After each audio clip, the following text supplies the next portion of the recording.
Hi, everyone. Thank you for joining us today. International Bipolar Foundation is excited to welcome back Suzy Favor Hamilton. Suzy is a 3-time Olympian, 7-time U.S. national champion, and record 9-time NCAA champion track and field athlete. She is the author of the New York Times best-selling memoir, Fast Girl, A Life Spent Running from Madness. So we're happy to have Suzy today. Hi, Suzy. Hi there. Thanks for having me. All right, so let's just jump right into it. Let's just jump right into our discussion. And I give everybody a little caution. I have a sore throat today. So if I get a little scratchy, just let me know in the questions. And speaking of questions, submit them now if you have them. And as Suzy and I are having our talk today, so we'll field the questions about 30 minutes in, and we're excited to hear from everybody. So, Suzy, let's start with your running career. Let's jump in there, get a little backstory into you and your career and where it all started for those of us who may not be familiar with either your memoir or you in general. Well, my running career just kind of happened. I was 12 years old when it really started to take off, and it was just me running, beating all the boys in my school that I discovered the talent. And then I also suffered from ADHD when I was young, even through college, my adult life. And so as a child, I always was, in my mind, I perceived myself as not being smart. And running was the one thing that I embraced, that I was so good at, that I just dove everything, all my energy into that. And I figured someday I'm going to be an Olympic runner. My education suffered so poorly, and it seemed like teachers helped me to get through school because my running was so good that, in hindsight, that did hurt me in college, but I was very fortunate to have had something so powerful to make my brain feel so good at such a young age. Right. All right. Well, in your running career and speaking in the successes, let's talk about your Olympic story. We did just have an Olympics, so we wanted to make sure that we talked about what it takes to get in, what it takes from runners, and then what it took from you personally, especially with the struggle that would, later start to bloom. So yeah, let's go into into Suzy's Olympic story. Right. Well, like I said, as a child, my dream was to become an Olympian. And to have accomplished that, it was mind-blowing. When I made my first team in '92, I just felt so alive, on top of the world, that everything I had dedicated my life to had come true. But I wasn't prepared for the next step of that Olympic level. And I wasn't prepared for just the pitfalls that go along with training and devoting everything to one thing and not having balance in my life. And so I had suffered a lot of anxiety during all of my Olympic races. I can look back to that experience and relate to part of my bipolar, but part of it is the anxiety that never was addressed in my life, and never knowing the skills to deal with anxiety. And if I had learned that, it could have been a lot easier. But that's nobody's fault, because things just weren't talked about when I was a child like things are talked about today. The things I talk about with my daughter, who's 12, it's such an open relationship. But again, it's nobody's fault. It's just how things were back then. It was, the TV show The Brady Bunch was so popular, and it's almost like people tried to be that life, but no life is the perfect life. I strive for the people that are imperfect, because I know those are the real people. Well, but my Olympic, I'm sorry. No, go ahead. Go ahead. Sometimes I forget how, the Olympics and all my running career, I forget how important that was, because that's given me the platform to where I am today. But there's so much of my life that has taught me everything I've learned today, not so much because of my running. I've grown and become who I am through all the pitfalls, through the failures. That's what's made me who I am today. But the Olympics was an incredible experience. I never want to undermine it. It was life-changing to see the world, to meet people, to gain compassion for people by seeing different places in this world and seeing places that aren't as privileged as we are here in the U.S. So I gained a lot of compassion through my sport, more so than the winning was great, but I didn't gain a lot from winning races. I gained so much more from the people that I competed against. Right. Well, and speaking about training and actually racing and all of those things, a lot of people have asked us to ask you about the difficulty of that. Obviously, we're talking about bipolar disorder here today, but in terms of the training to be there and the lead up to that, we hear a lot about athletes who go through the ringer just to get there and have that opportunity. So for you, was there any significant difficulty that was in relation to mental health?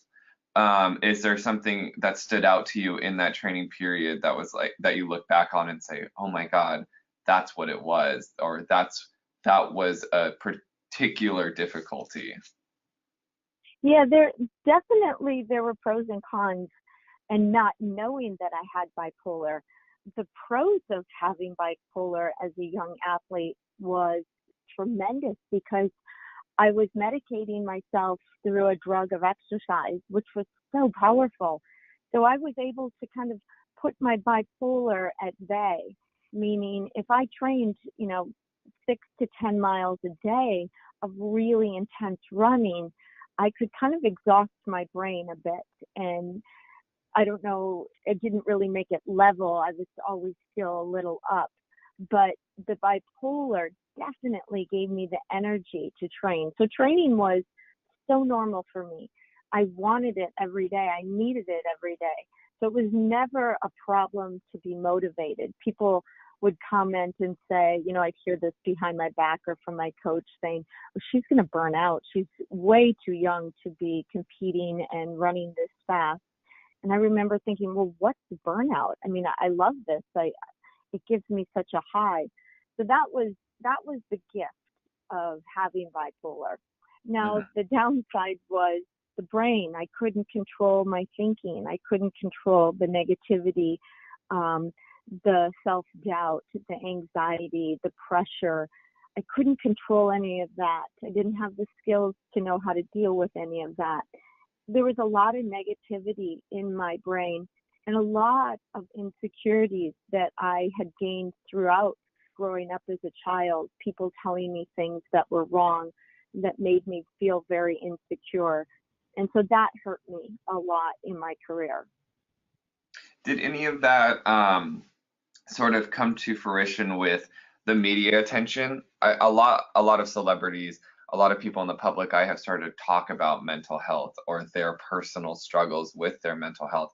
In those moments when you look back on it, do you see you struggling with a different sort of fame because it is the Olympics and it is so important? Did you find anything really significant about that struggle? Yeah, it's like a tug of war because, also with bipolar and as an athlete, there's a bit of narcissistic personality in many athletes. Some will deny it, but the success, the praise, and how great you are, you thrive on that, and that part of it feeds into you, and you need that. And if you win, you get more and more praise. But then on the downside, when you do not win a race, it's such a letdown. You feel, in my mind, I felt like such a failure. I had to keep this winning streak going constantly in my mind. Where some people, I think if you're more of a level brain, which again, I don't know what a level brain is, but I think if you're more even, you can kind of roll with the losses. But for me, the losses were the end of the world. It was so devastating. And, now that I'm 49, I can look back and think, oh my gosh, how did my brain get there? But I understand my brain was diseased and my brain wasn't capable of dealing with this at such a young age. Right. And Yeah, then, I mean, speaking of young people who are going into, let's say, their sport of choice and they're looking at a future career in it and going down a similar path, what advice would you give to them about maybe not bipolar specific, but if right. they struggle with anxiety, if they struggle with depression, and it's something that may inhibit them, or like you said in the case of bipolar, it enhanced the ability to train. What advice would you give to them if they're kind of questioning whether or not they'll fit into the Olympic ring or world? Right. Well, I think, as a child, we all grow up with issues. That's kind of where we develop our issues in life, is through our childhood. I'm one to always analyze everything. And I think for children, you have to ask yourself, why in the first place are you doing this sport? Are you doing it because you truly love it? Like, I truly loved competing. I never felt pushed into the sport from my parents. I never had private coaches like kids have today. It was all me and my self drive to get there. So I would tell kids, if you're doing this for somebody else, if you're doing this for your parents or a coach, then you're probably doing this for the wrong reasons, because this will become your life if you want to take it to that next level. But you also have to have some type of balance, because it's not always going to go well. You may get injured, your career may end suddenly. You have to have something to fall back on. I didn't have that. So I think if I had something to fall back on, these losses wouldn't have been so extreme in my mind. Um, that I really truly believe is the key. But so many people their parents just push, push, push, and they aren't giving them that balance. And education is our most important tool we have in our life. And that should be really enforced and pushed.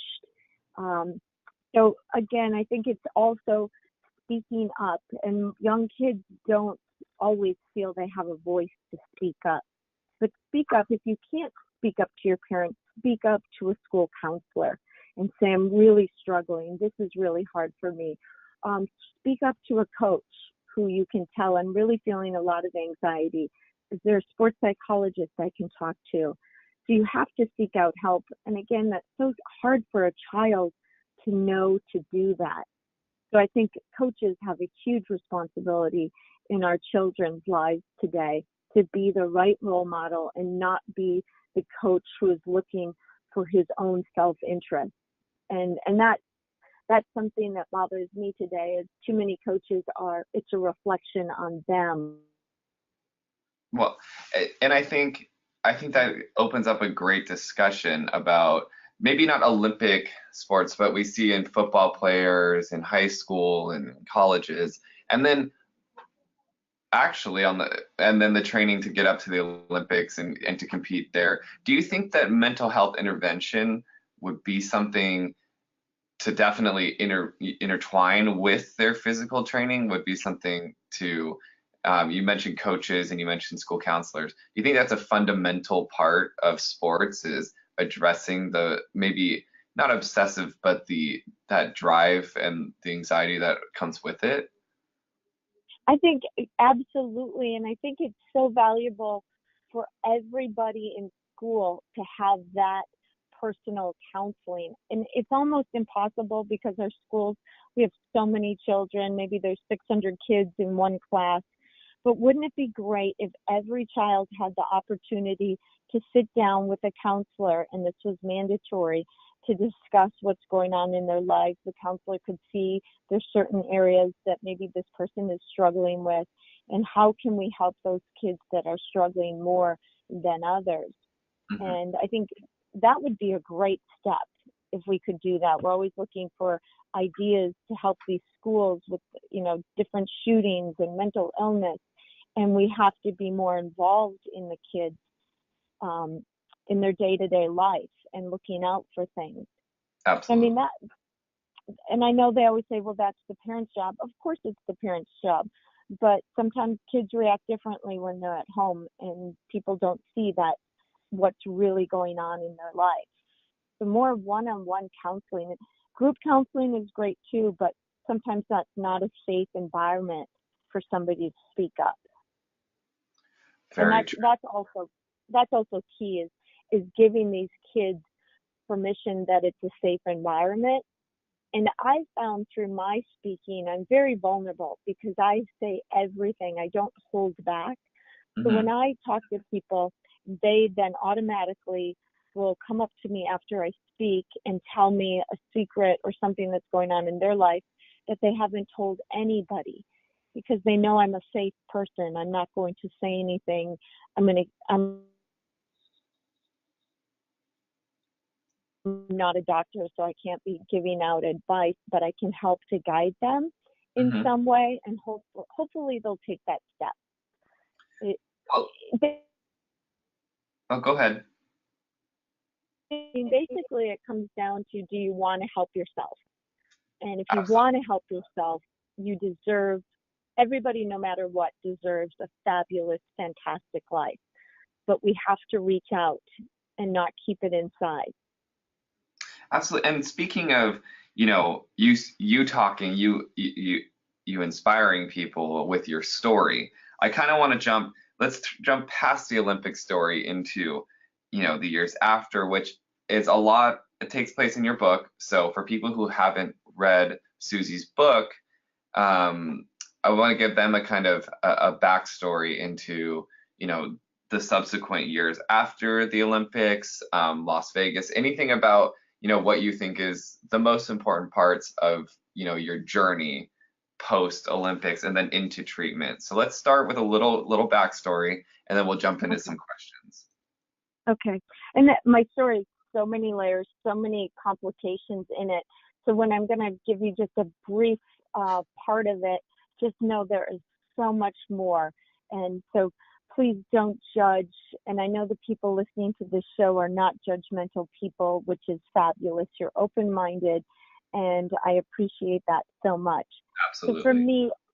So for me, life after sports was incredibly difficult, like it is for most people.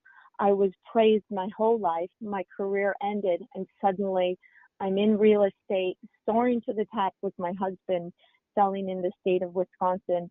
But I'm suffering, and my marriage is suffering. I'm a new mom. I'm depressed.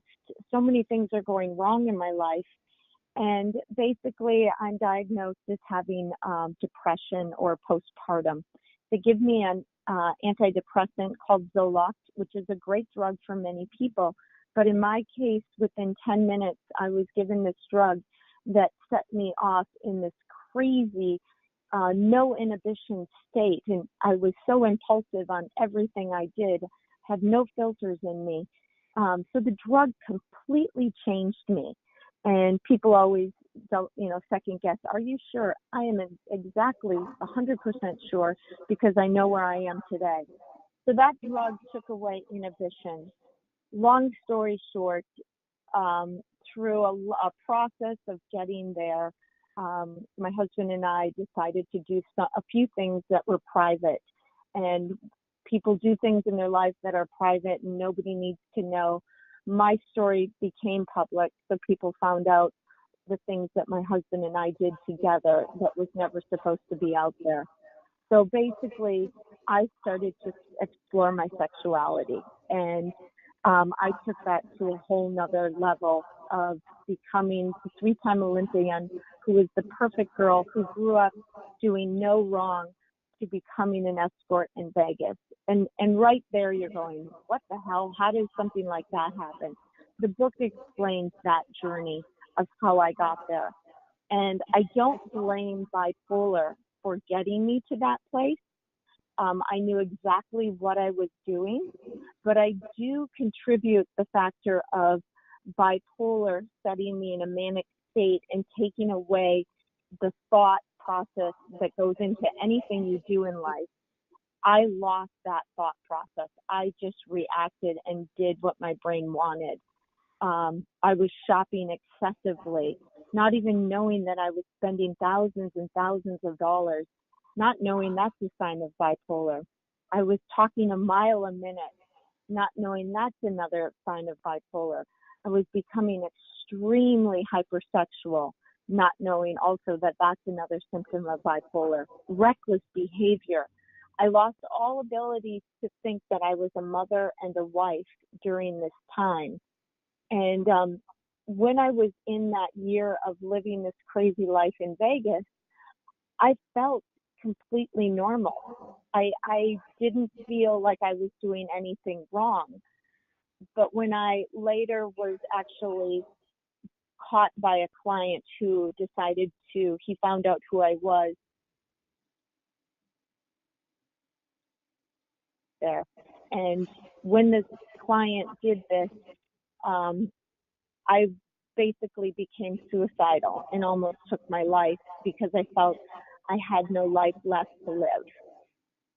And it was a very scary time, and years of recovery after that. And the first year of recovery, it was the worst year. Vegas, that year that I was living in Vegas, was great, but the recovery was the worst time. And I'm so fortunate I have and still have my husband who stayed by me through all of this, because he knew something was terribly wrong with me. He couldn't get me out of that world of Vegas. He knew what I was doing, but he couldn't get me out. And he protected me he felt, I have to cover for her. I have to lie. I can't get her out. I don't want to ruin her image. She has the perfect image. If this all comes out, our family is ruined for life. And, when the story came out, I wanted so badly to reveal the guy's name who had just ruined my life. And my husband, who is a very sensible person, he kept saying, you cannot do that. You can't do that. And this guy could have you killed. He's capable of anything. And I later found out that he's a sociopath because he has no feelings of remorse. And when my husband told me that, I realized I can't be like that person. If I reveal his name and ruin his life, I'm just like him. And I don't want to be him, because he needs help. He needs to have treatment, but probably will never, because he sees nothing wrong in himself. So that gave me the power to start healing on that end. But also, I couldn't forgive myself. And I think the hardest part was forgiving myself and realizing I never meant to hurt anybody on purpose. And my husband, there was a pivotal moment when he said to me, he said, you need to forgive yourself because you keep going up and down. One day you're fine, the next you're not. All right. Never move on. Yeah. So Do you hear that? Yeah. Oh, I want to make sure that we talk about something that is, very common in our line of work here at IBPF, and that's misdiagnosis, because we hear that a lot. And yeah. You talk about it and the struggles associated with a misdiagnosis and how detrimental it can be. What were the warning signs for you? And I know you talked about it before, but what was like the pivotal moment where you knew, like, this is not working for me? Well, when I was misdiagnosed, within 10 minutes, a doctor never asked me anything about my family history. I had a brother who had bipolar, and that should have been asked. The doctor said, what's your family history before we put you on this antidepressant? Never asked. And I didn't know to ask. So if somebody's recommending a drug, tell the doctor, don't you want to know about my family history before you give me this drug? You be the educated one if the doctor isn't asking you these things, because our medical system is too freely giving out drugs. But you were asking me the pivotal moment that I knew something was wrong. Is that correct? Yes. Well, when I was living my life in Vegas and I was manic and incredibly reckless and delusional, I didn't think anything was wrong with me because I was delusional. Yes. So the pivotal moment was for me when I hit rock bottom and I was outed. Yeah. That was the moment. Absolutely. And unfortunately, I hear this from so many loved ones who have somebody who's suffering from bipolar. they say, I see this behavior, I see them doing all these things. What can I do? They don't want my help. And unfortunately, if they're an adult, you can't make them go to a doctor. And many, many times, sadly enough, is they have to hit rock bottom. Rock bottom may be going to jail, maybe losing their job, maybe losing their child. So many terrible things. But sometimes we have to be waking up in a way that we weren't expecting and didn't want, because we see nothing wrong with ourselves. And mania is an amazing place to be. So why would you want out of it? True. Exactly. And you know what? We do hear that a lot. We hear from a lot of people that we talk to with lived experience that has defined a big part of their life. They said, the depressive episodes were very difficult. But in mania, I truly look back with hindsight and am scared of, what happened, what I did. So, we want to highlight that as a serious part of the disorder. And so, but in speaking about your treatment a bit at the end there, and then talking to people about treatment, I want to get into, how your treatment today, your support system today, and your management skills today, and really in the last couple years, how have you found a balance in your life, including motherhood, having a partner, having your speaking and all of those things? Tell us a little bit about your management today. I feel very, very fortunate because first and foremost, I have a husband who supports me 100%. From day one, he decided, I'm going to focus, I'm going to read everything I can about bipolar. I'm going to get counseling to know how to deal with her better. And I'm going to focus on her illness versus the behaviors. And this is where too many couples, people, or families go wrong. They focus on the behaviors versus the illness. So in my case, if he just focused on the sex, he'd be out the door like 99% of most men. And an alcoholic, do you focus on all their behaviors during, when they're drunk? Not really. You're thinking more about, okay, how can I help them to stop drinking? Some people obviously are focusing on the behaviors, but I'm just saying with a story that involves sex, people can't even process that. They just close the door. And sex is a huge part of bipolar because it's one of these tools like drugs, alcohol, to make us feel good, to numb our brain. For me, sex numbed my brain so I didn't have to have these negative, disruptive thoughts. And he focused on the illness. So people, please, if you can do that one thing, you can help people so much, because that helps to get rid of the shame. And so many people feel shame like I did. So that was most important.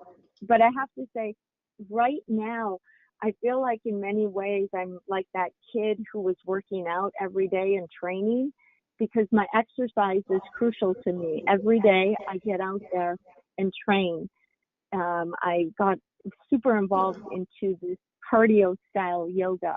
I run a little, not as much anymore, but I stay very active. And my creative side with my bipolar, I work on my art almost every day. So I'm very fortunate that I have the time to work on my illness. And I analyze, every day things from the past, and it turns on a light bulb going, oh, okay, that's why I did that. And it kind of calms certain issues in my life.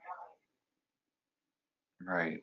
And in treatment, and this is a treatment related question, with hypersexuality, management skills that you may have applied or heard from a therapist, or anything that you really think would help people. We did get a few questions beforehand about techniques for getting over that sort of how should we say, that channel, that avenue of feeling good in terms of hypersexuality. Well, hypersexuality in my case was my first psychologist that I basically fired very quickly.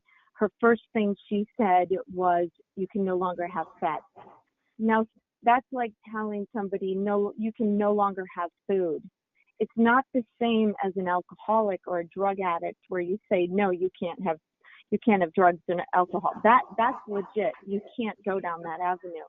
Mm-hmm. But with hypersexuality, you have to learn why you're using sex to numb your pain. And there's some underlying issue or problem.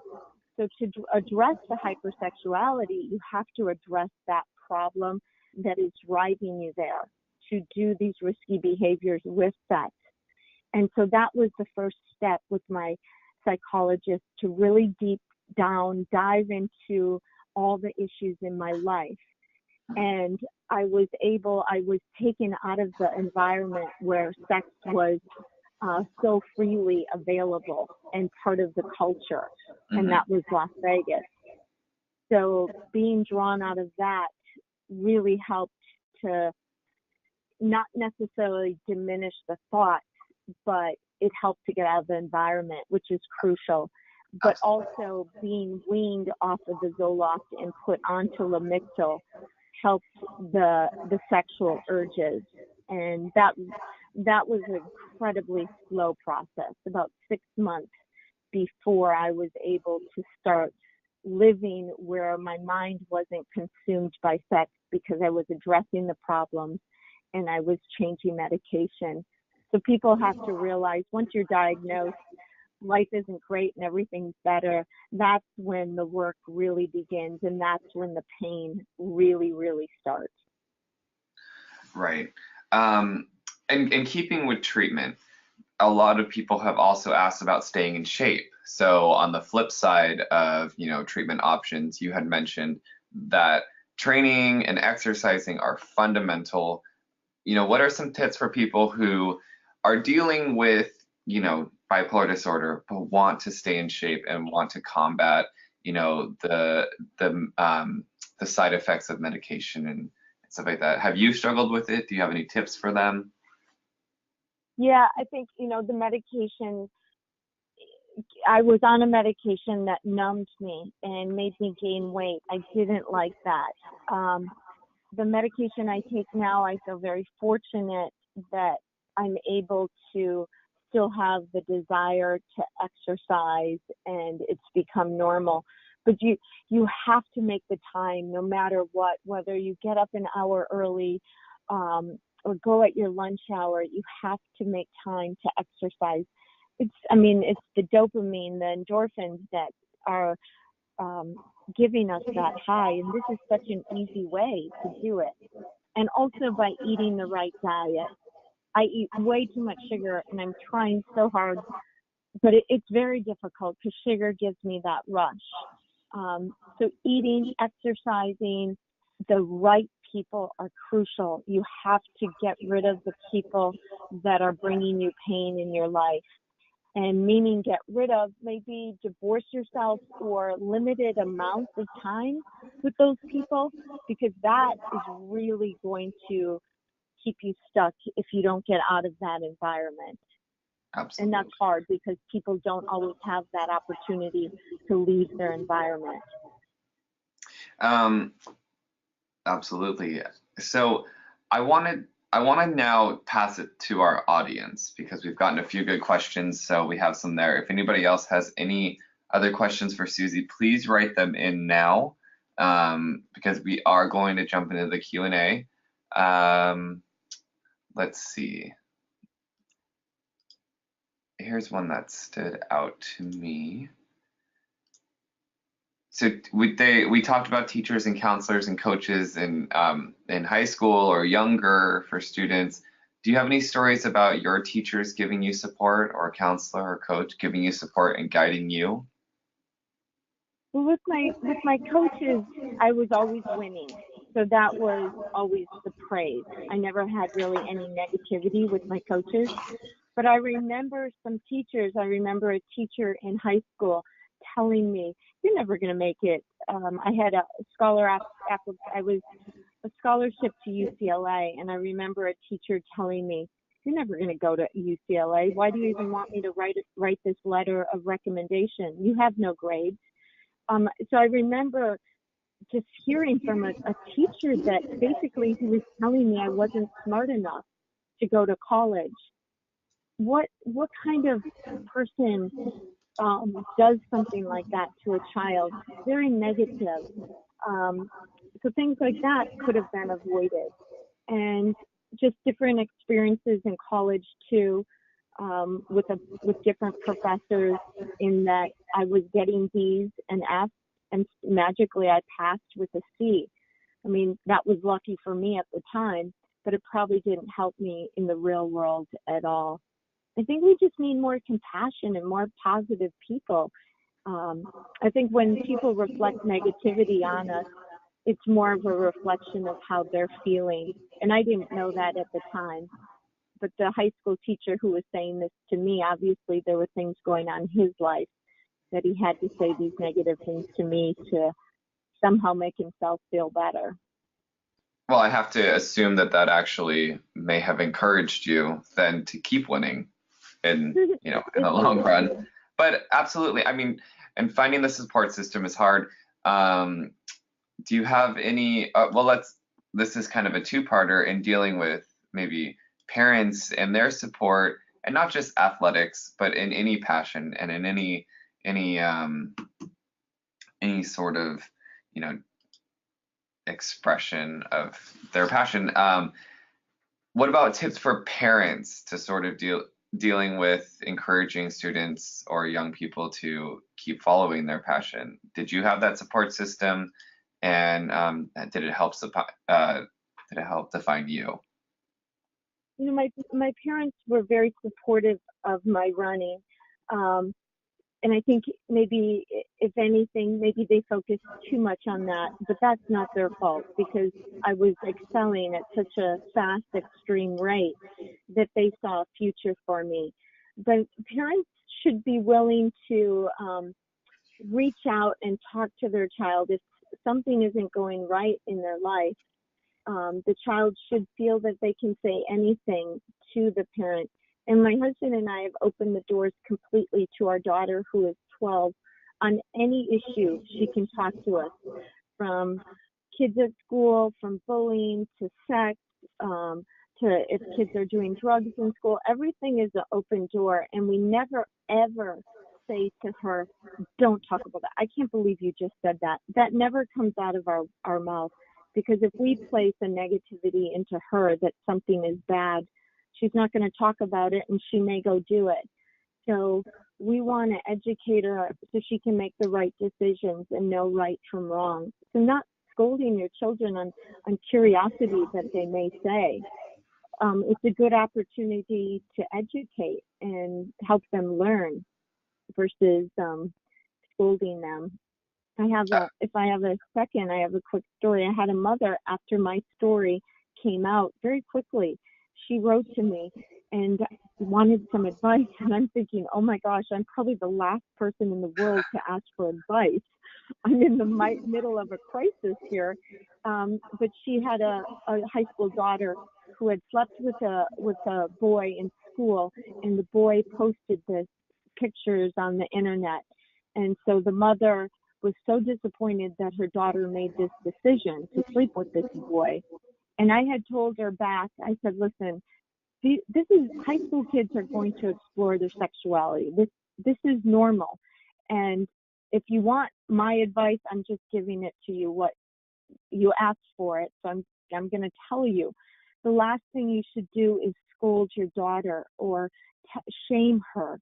What the boy did was the bad thing. This was wrong to send me. Absolutely. There's no excuse for that.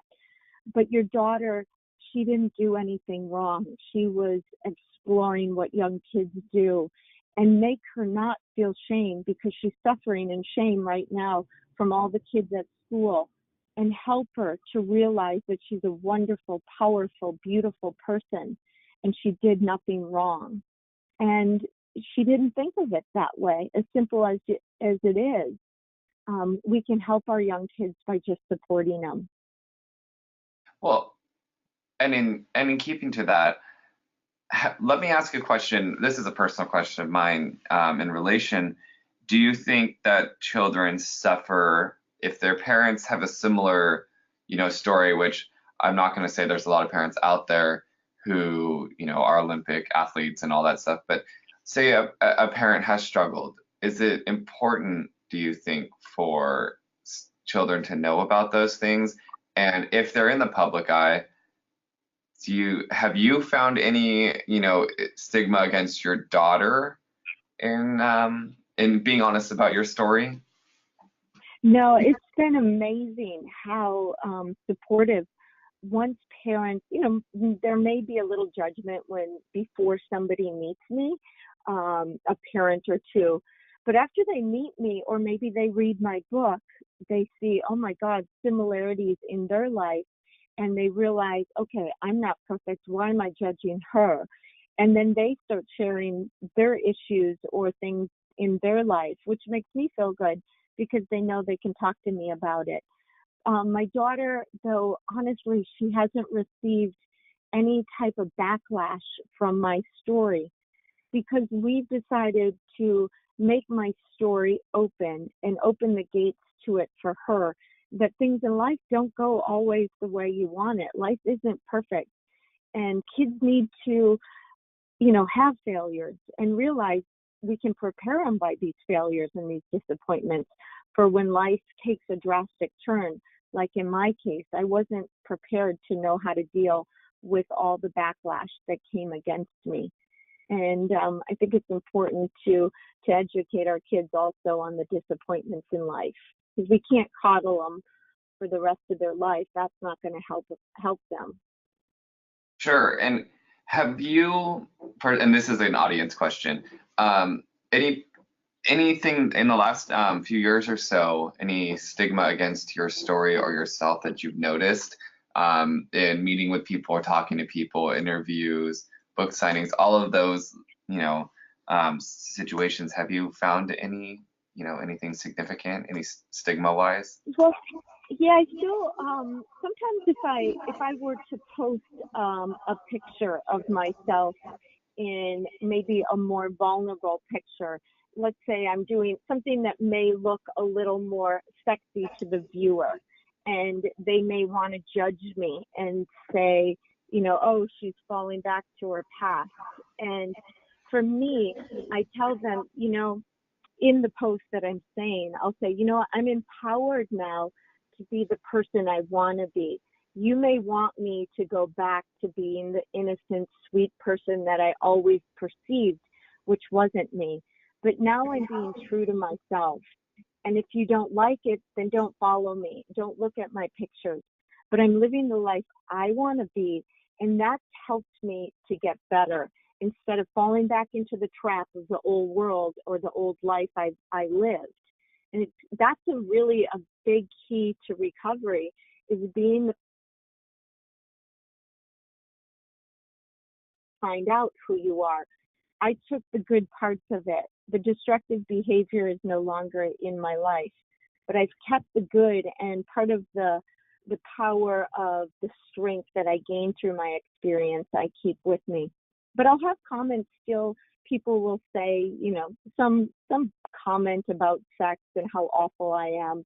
And it's interesting. I got one recently, and I was telling my husband, I'm like, I bet you any money this person who's commenting on me right now had some type of, either it was a sexual abuse or something sexually happened in his life that he feels the need to take it out on me.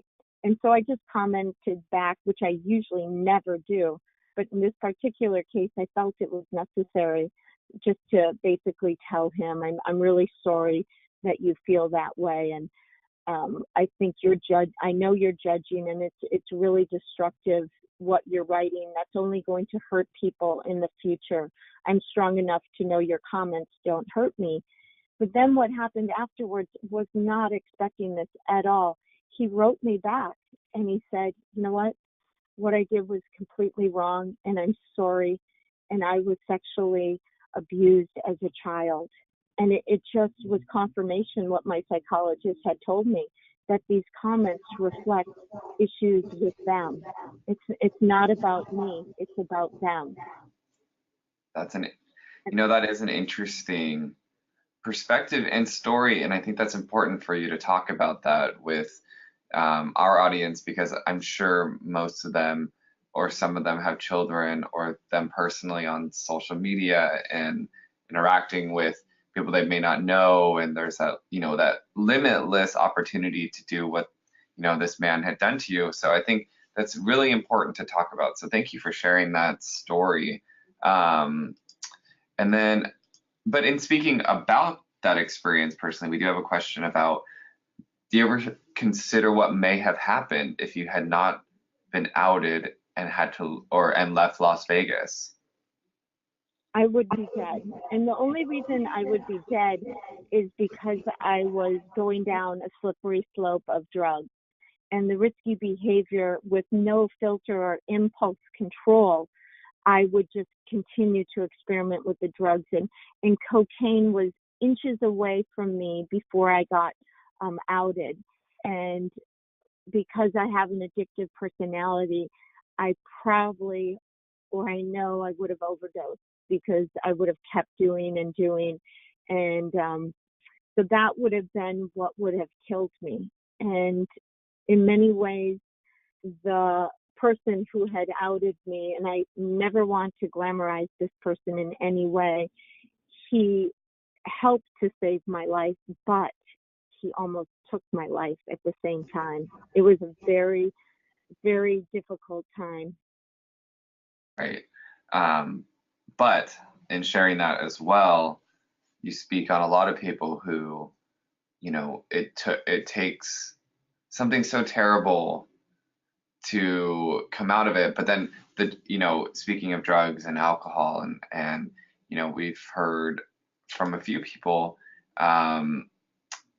about hitting that moment, about hitting that wall, and about having to pull themselves out. So I think a lot of people appreciate your honesty and your truth and living that truth. We have time for one more question here, and this is a good one for creating a community and a society that speaks openly about mental illnesses and mental health.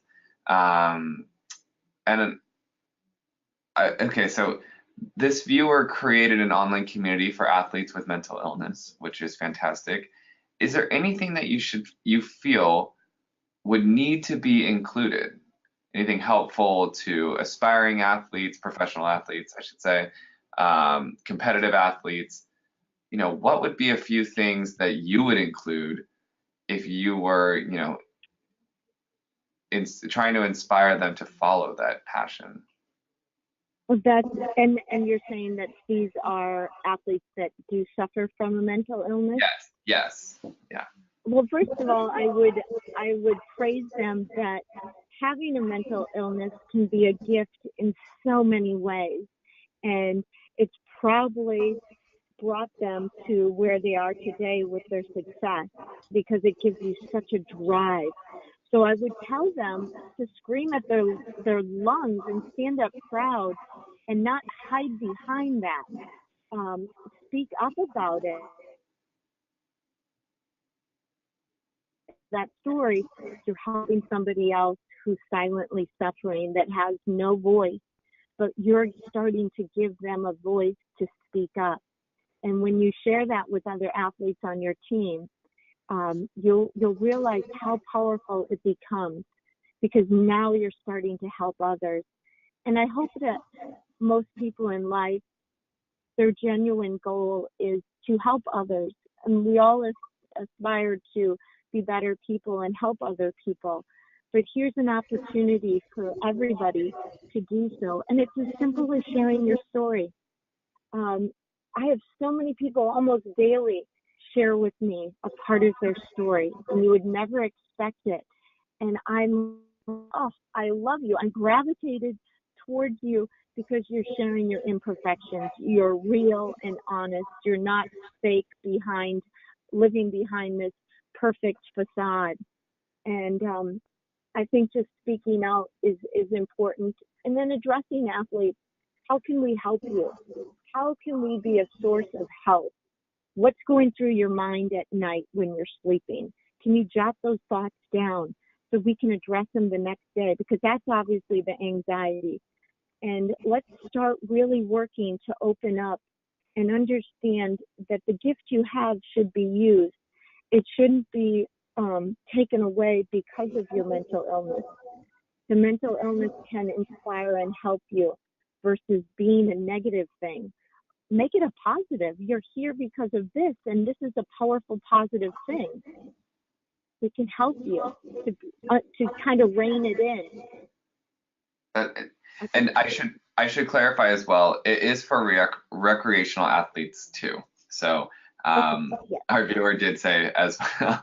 So yeah, it's for any athlete really. So and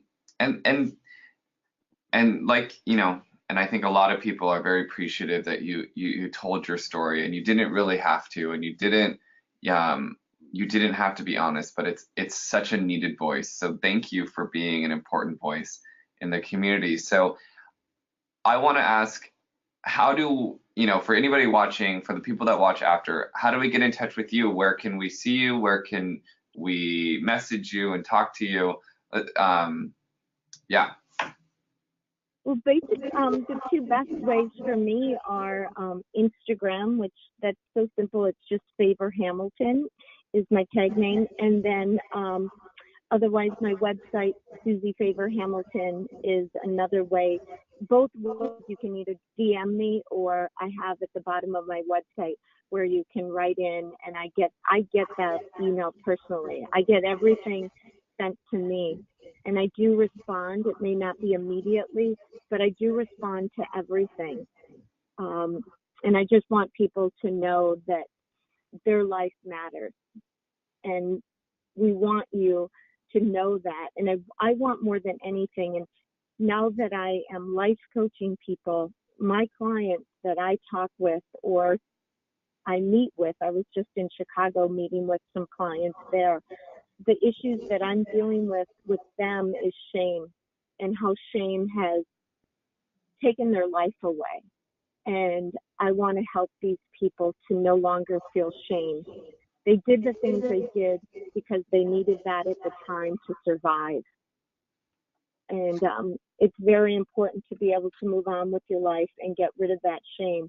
That's the way you heal. If you carry that shame for the rest of your life, there's a part of you that will never be able to heal. Absolutely.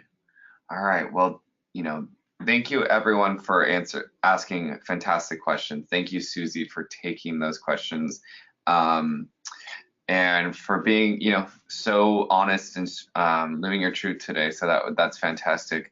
I want to thank everyone for joining us. I want to thank Suzy for joining us. We're just wrapping up on time here. Suzy, if you have anything you want to talk about, any last words for our audience before we all disperse for the day? I tell people, I say, do 3 kind things today, whether that's as simple as opening a door for somebody or genuinely telling somebody you love their shirt or you love how their hair looks today, complimenting somebody. And those, just doing 3 simple deeds like that will become a normal part of your life, and you'll see how people will gravitate towards you because they love your kindness so much. So if you feel like people are pulling away from you, you can gain them back by being kind and compassionate and stopping. If I see somebody who's homeless, maybe I give them some food and I stop and maybe I tell them, are you having an okay day today? I recognize them. They're people too. And we all want to be treated like that. Wonderful. All right. Well, everybody keep that in mind today. Make your day great. And thank you for joining us, and we'll be in touch soon. Have a good day, everybody.